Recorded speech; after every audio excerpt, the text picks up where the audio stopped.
about to control, to guide and to inform the government. Right. Then, who will control the government and how to control the government? We have in our parliament the question hour. The mechanism of question hour is very important for the democratic country. Then what will be there in the question hour? Yes. If anybody are questioning us, what we will do? Yes, we will be alert, right? Then we are feeling that nobody should question us. So we have to do the things in a perfect manner that nobody will point out us. In the same way, the government also will do in a perfect way if anybody are there to question it. Because of that, we had the question hour in parliament. Then, who will be questioning the government? Those are our MPs who are elected by us. Yes, our representatives are going to question the government. While we are questioning the government will comes to know its shortcomings and the drawbacks in implementation of its policies.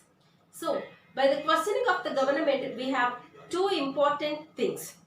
Those are, the first one is the government can be alert and it can know its shortcomings, and the second one is it is working as a good feedback mechanism.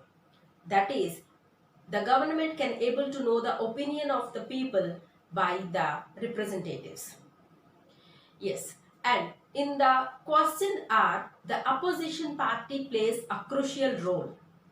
Yes, for the healthy functioning of any democratic country, it is very important to have a good opposition party.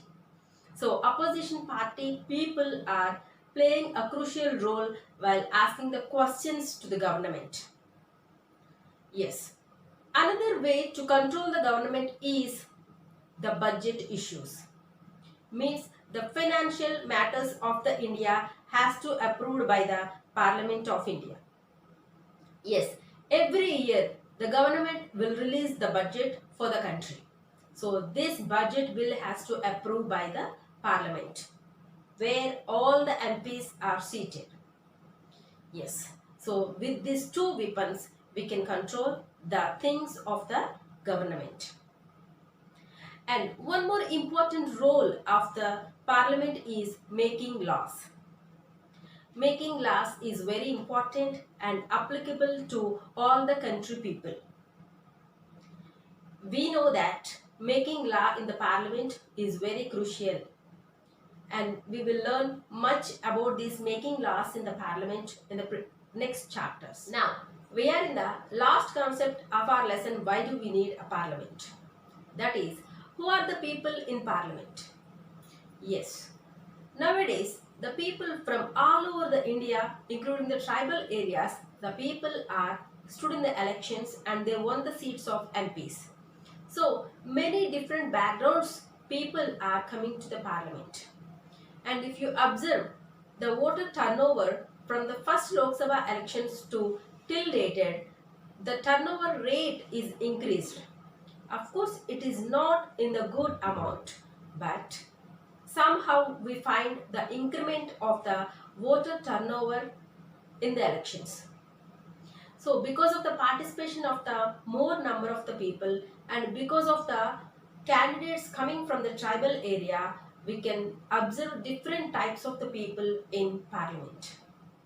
And our constituent assembly members guess the situation of the Parliament after 20 years, and they have mentioned some reserved seats for the SC and ST people.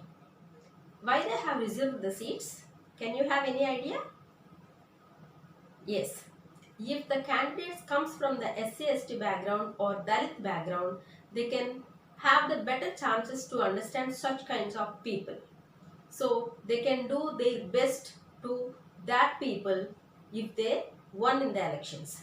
So because of that idea, our constitution reserved some seats to the backward classes.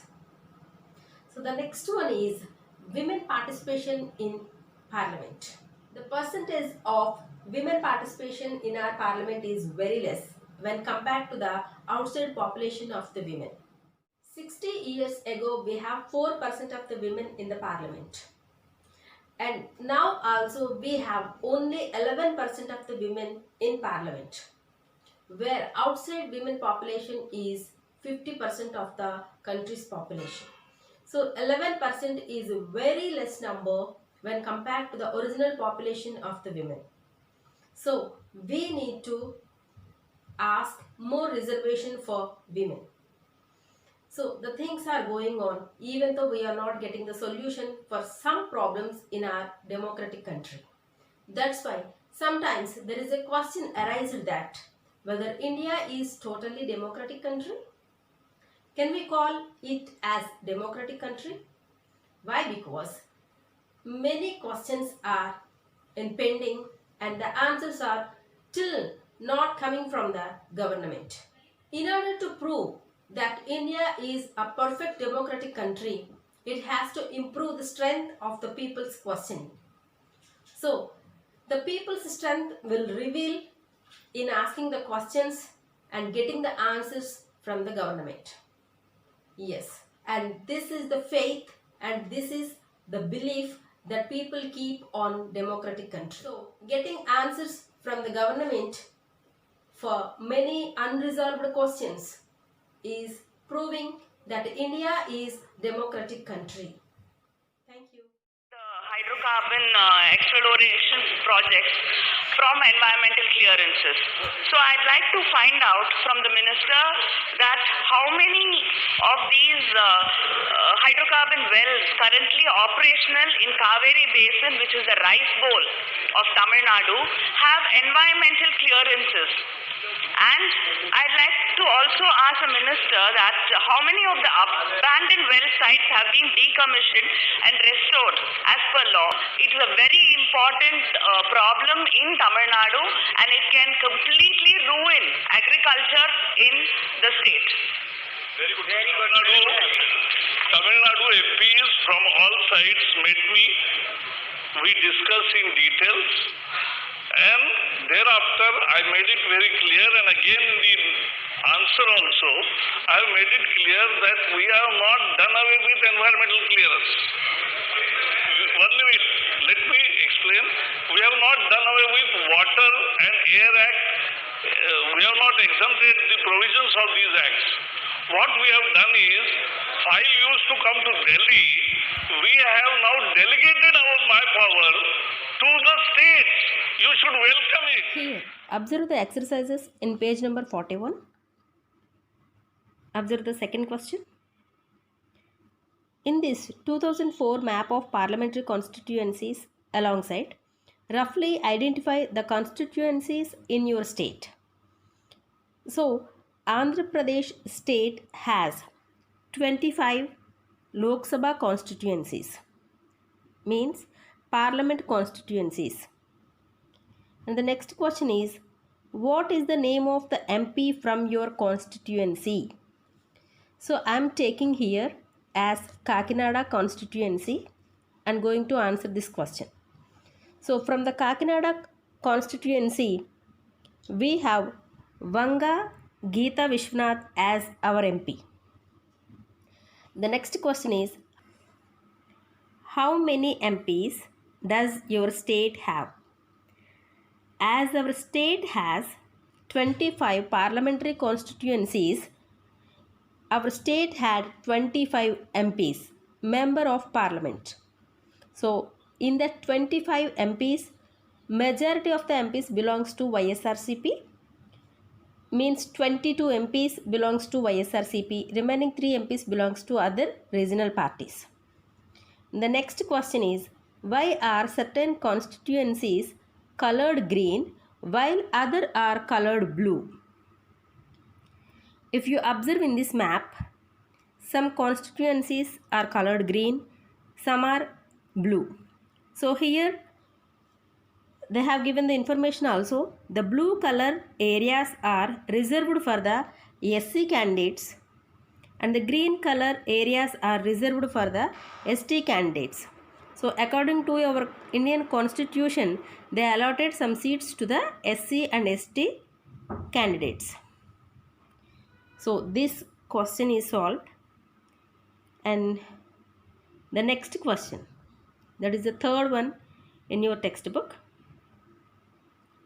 Complete the information with the pencil in your textbook. So here you have to fill up the empty columns. The first question, which political party or parties are currently in power? See the state government. In the state government currently we have YSRCP, and in the central government we have BJP. And do you know the full form of YSRCP? It is Yuvajana Shramika Raitu Congress Party. Right. See the second question. Who is the current representative from your area? As I told you, I am taking the Kakinada constituency as our constituency.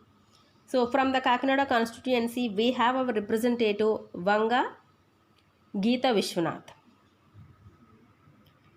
Which political parties currently form the opposition?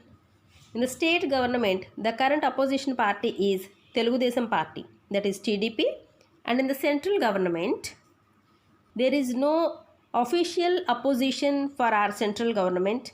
Why? Because none of the opposition party holds 10% of the total Lok Sabha seats.